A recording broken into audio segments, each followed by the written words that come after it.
Next, we're going to talk about mood stabilizers for patients with borderline personality disorder. And we'll talk a little bit about Lamotrigine, which is particularly interesting. Some of the earlier randomized controlled trials of Lamotrigine suggested they may have a role for affective instability as the primary outcome. This was a small study for borderline personality disorder of 15 patients in the Lamotrigine arm, 13 patients in the placebo arm, and the dose was around 100 milligrams a day. So certainly the trial has limitations, but it did show benefit for Lamotrigine for affective instability. And it was on that basis that Crawford and colleagues in the UK undertook probably the best pharmacologic study in patients with borderline personality disorder. And this was a randomized controlled trial of Lamotrigine versus placebo that followed these patients for 12 months. The sample was made up of 276 patients, although they did lose a number of patients during the 12-month follow-up.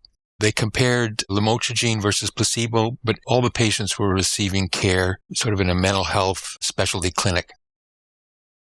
The primary outcome was borderline symptoms, but they had a breadth of secondary outcomes, including depression, self-harm, substance use, social functioning, and quality of life, including a cost-effectiveness analysis. Now, this study is important because it demonstrated that there was no differences between Lamotrigine and placebo on the borderline outcomes or any of the secondary outcomes. There was no advantage to Lamotrigine in terms of quality of life or costing. And so the authors concluded that you could not recommend Lamotrigine for borderline patients based on this carefully conceived study.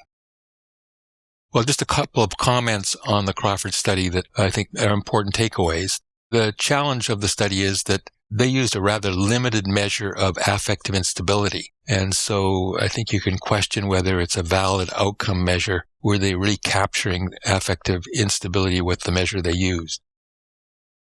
More importantly, all of these patients were considered to have complex personality disorders, and I would take that to mean rather severe borderline personality disorder. So it's not clear that it would generalize to less severe borderline patients, which seem to be the patients in the earlier research studies. I have used Lamotrigine at times in mild to moderate borderline patients. For example, the patients I might see in primary care consultation or collaborative care. It can be helpful for the affective instability. And often they've done quite well with doses in the range of 200 milligrams a day. Lithium, there is only one small study in borderline patients, so lithium has a very limited role in borderline personality disorder. And of course, it is highly toxic in overdoses, so I think it's not a recommended mood stabilizer in borderline patients. So the key points around mood stabilizers is that the Crawford trial certainly makes me more cautious about using mood stabilizers in borderline patients because of the lack of findings from the BEST trial. Lamotrigine can be helpful for the affective instability. In mild to moderate borderline patients,